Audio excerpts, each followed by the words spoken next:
Hello, everyone, and welcome to another edition of Tell Me Why, a short, sharp, well, we hope sharp podcast for busy Beatles people in the know, or for you busy Beatles people who want to be in the know. And today, you really are going to be in the know because when I think of my guest today, if I want to go retro, I think of the word cool.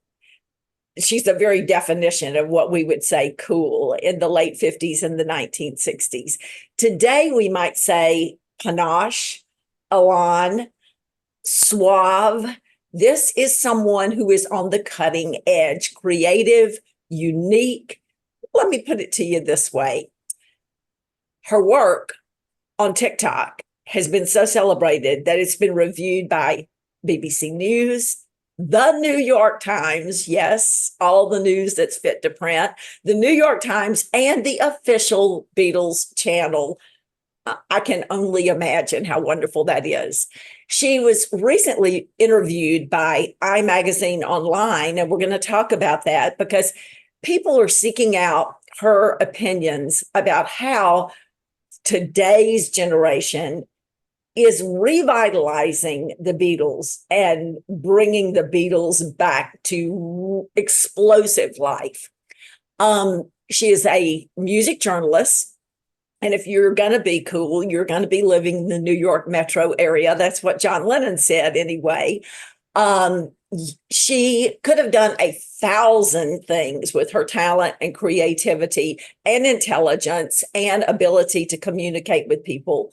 But she chose to use the area of social media, the sharpest cutting edge there is today. So we have a lot to talk about. And I want to welcome to Tell Me Why, the one, the only Skylar Moody. Hey, Skylar, welcome to the show.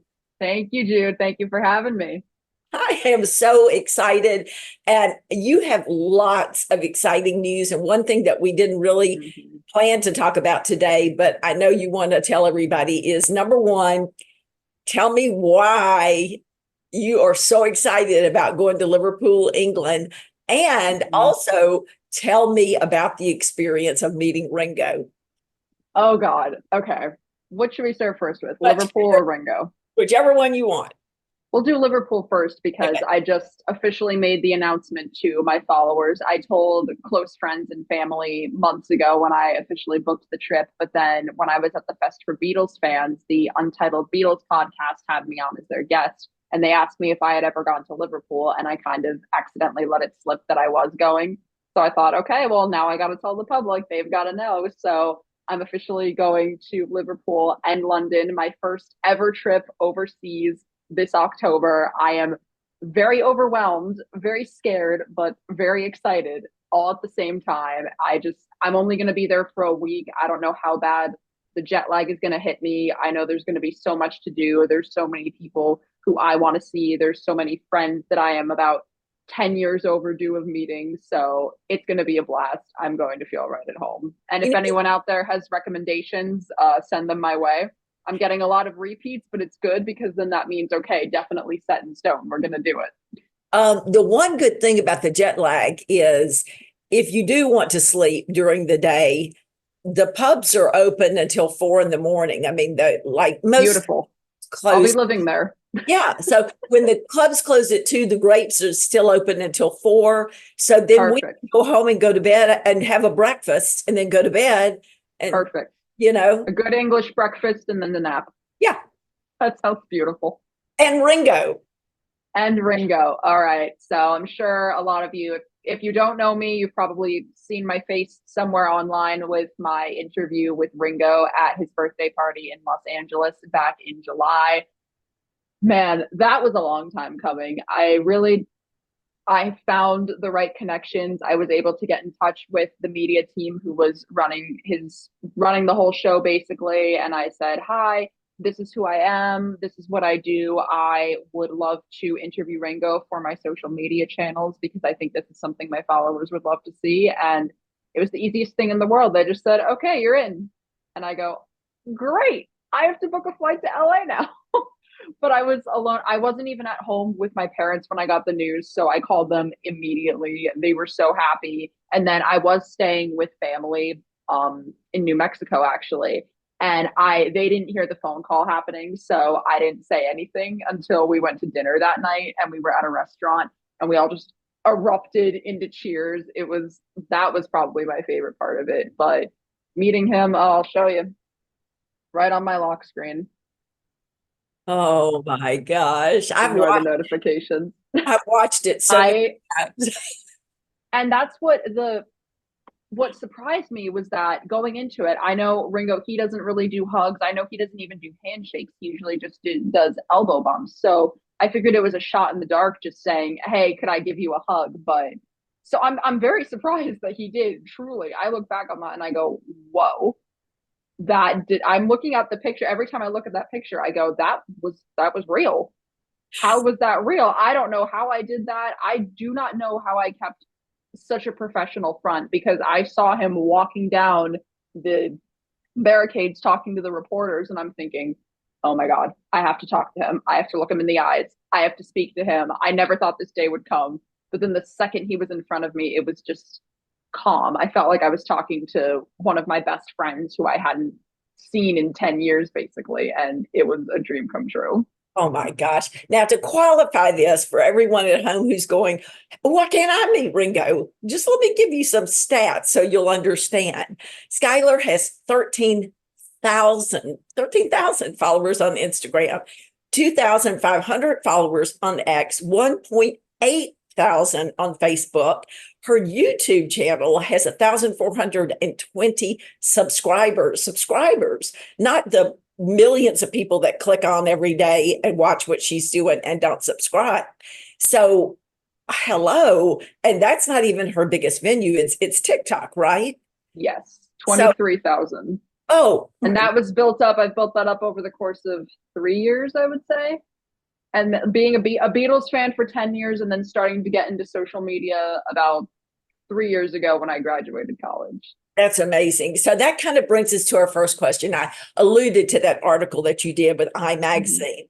And I love you said that your generation has picked up where those screaming fans of the 1960s left off. And what you've done is you have revitalized the Beatles for today. So tell me, why is Gen Z so excited about John, Paul, George, and Ringo, and how have they revitalized Beatlemania? I think it comes a lot. I would say a lot of it comes from our parents or family members who were huge Beatles fans back in the day, and then they want to pass it down onto the next generation. But then for others, they kind of come to it on their own. Or maybe for some, it's a little bit of both. In my case, I think it's just, you don't want it forced upon you, but you kind of just, you grow up hearing it and it's familiar and you hear all these songs and you think, oh, they're pretty good. Oh, like who are these guys? The Beatles? I hear a lot about them. I hear they're really important, let's see. And for some fans, it clicks extra hard. For others, maybe a little bit. For others, not at all. But for those super fans, I feel like we're just drawn to not only their music, but once you see their personalities and you see the way they acted with one another in the studio or in interviews or even in the movies. Like to me, in the movies, they're not acting. That's real. That is how they really behave with one another. That is their humor. It's them to the core. They've always been so honest and so personable with how they present themselves. So I feel like that's a lot of what we're drawn to. And that's what makes us love them and want to talk about them and just keep learning more and more and absorbing it all because it's fascinating. I agree. I think it is that they are so honest and realistic. You're not getting a polished image. You're getting the real deal. Exactly. And especially with John Lennon, Yeah. You're getting the real. Yeah. I can watch him when they walk into an interview room on a YouTube video, and I can look at his face and go, "Uh-oh." People, they're in. He reads the whole room. You can see it in his eyes. Oh no, this is not going to be a good scene. And they are who they are. They're not trying to pretend. So I love. Well, so how has Gen Z revitalized Beatlemania? I feel like social media plays the biggest part in that because back in the 60s, if you wanted to have friends that were Beatles fans, it was whoever you knew at school, whoever you knew that lived maybe down the street from you. That was your inner circle. But now you have such bigger opportunities for that. You can go on Twitter or X, however you want to call it. You can go on Instagram, Facebook, anywhere, and you can find your community of people, any age, any race, any gender, it doesn't matter who. And you can easily become friends with these people and find your community of people that you want to talk about the boys with. That's how I've met so many of my best friends today, was online, just talking about the Beatles. And I'm fortunate enough to now know a majority of them in real life and have that little community. So I feel like just being able to have social media right at our fingertips and, you know, post about the Beatles left and right, like Google any facts that we want to know, learn about, you know, some of their different films, learn about books written about them that we might want to read. It's all right there. It's all right in the palm of our hands. And because of that easy access, that makes us just want to learn more and talk about them more. Yeah, and that kind of answers my second question, although we can go into it a little bit more. You could have done anything. You are so gifted and you're so smart. You could have written a book about the Beatles. You could I might one day. You might. Or we'll see. Or screenplay, Exactly. Or produced your own film or what, and you still might do that too. But I don't know. You found that niche with social media. And I was going to say, tell me why, but you sort of have. You have, because your audience is 80, because truly there are lots of people who are 80 who are really interested in the Beatles and in what you're doing. And I was going to say 18, but they're probably 8-year-olds that are as interested. Oh, yeah. So you've got this huge audience. Have you met a lot of your followers? Yeah, a good majority of them. Mainly only when I'm at Beatles locations. If I'm at Strawberry Fields in New York City, especially on John's birthday or December 8th, there's usually people that recognize me. When I'm at the Fest for Beatles fans, I always get a bunch of people coming up to me. And there was only one occasion where someone recognized me, and I was not at a Beatles location. I was at a record store in the West Village, and someone recognized me and goes, "Are you Skylar?" And I go, me holding my Beatles records, I go, "Yeah." I'm kind of surprised. And he goes, "Oh, I love your videos." I go, how do you know me? Or I'm not even anywhere Beatles related. That's what's really, I'm worried that more of that's going to start happening and I'm just going to be in shock. It's where you least expect it that you're just go, what? Can you imagine the life that the boys lived when everybody recognized all the time? So how did they function? I don't know. I can't even function like this sometimes, and this barely happens. Yeah. I'm lucky enough I can walk around my hometown and nobody, or even just down the streets of New York in general, nobody knows me. Yeah. Or do you feel happy that, is that just feel natural to you that is the genre you chose? Like, to me, I chose a very difficult genre that people do not understand. And I've spent 38 years trying to explain what I do. But has this genre really appealed to your personality and your way of communicating with people using social media, you mean? Yeah, using social media to tell the Beatles story. Definitely, because I think I've always been fascinated with media in general. Like, I remember in middle school, I had my own little film, like video camera, and I always wanted to be behind the camera, filming and documenting everything. I grew up watching so many YouTubers making vlogs and other funny content, and I said, I want to be like that. I want to do that because these people seem really cool. So I feel like it was just only natural of me to kind of go down that avenue, but then put my own little twist on it, make it about my favorite interest and see what kind of content I can build from that. And I think it was an amazing decision because I'm having a lot of fun with it. It has its ups and downs for sure, but for the most part, I'm having fun with it. I've met so many people because of it, and I would not pick any other avenue ever. Yeah. I love when we're Beatles fans, we do this, we're Beatles fans, we wear the Beatles, we dress like the Beatles. We're Beatles fans, that's what we all do, more or less, some more than others, but for the most part, yeah. Anybody can relate to at least one thing in those videos. I kind of want to try to keep that series going.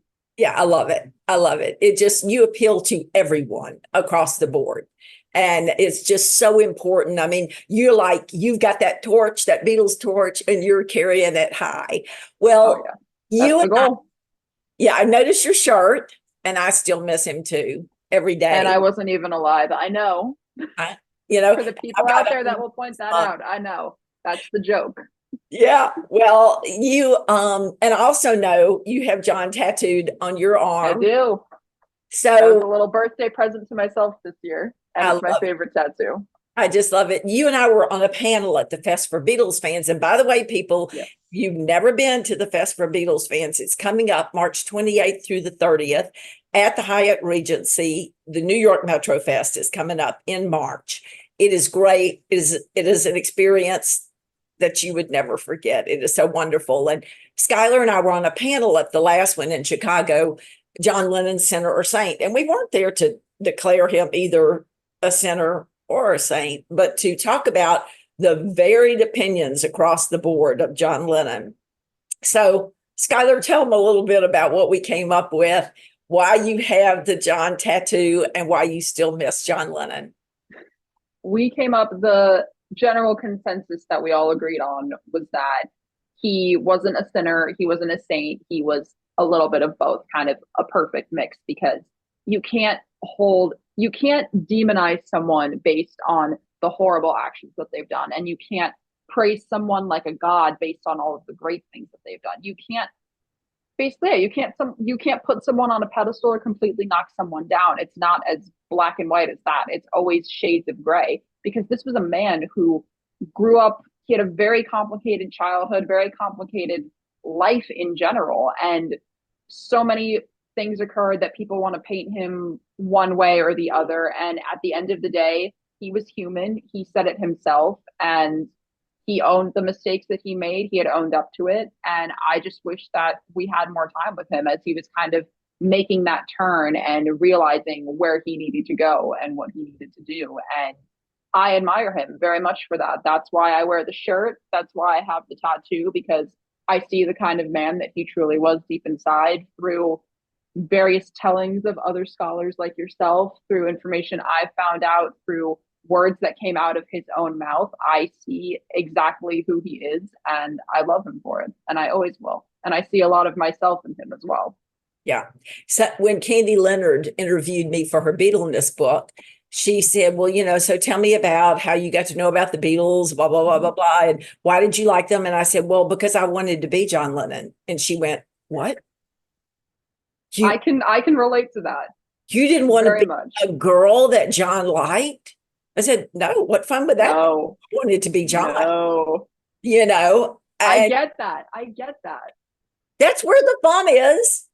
Exactly. Yeah. I saw him, and the more I started to learn about him, the more I realized, I said, I have so much in common with this man. And I know there are some people out there that could be watching this that will try to twist this and say, oh, why does she think she's the reincarnation of John Lennon? No. And that is not what I'm ever saying. I look at him and I say, wow, I see so much of my personality reflected in his personality, like his insecurities, his passion, his willingness to just say anything and not give a shit about what anyone thinks. Like, that is a lot of who I am. And that's why I admire him so much. I'm like, I want to be like that.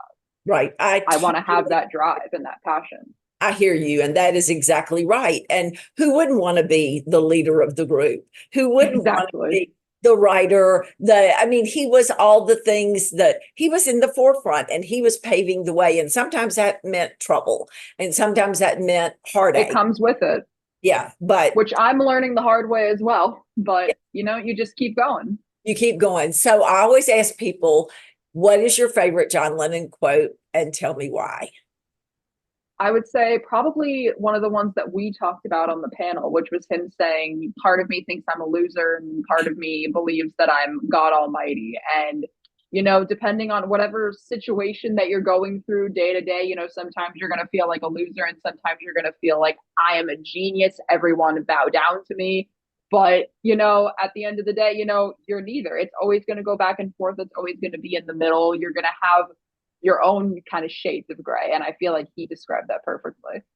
Well, we are going to be watching as you go to Liverpool, and we're going to live vicariously through you as you experience it.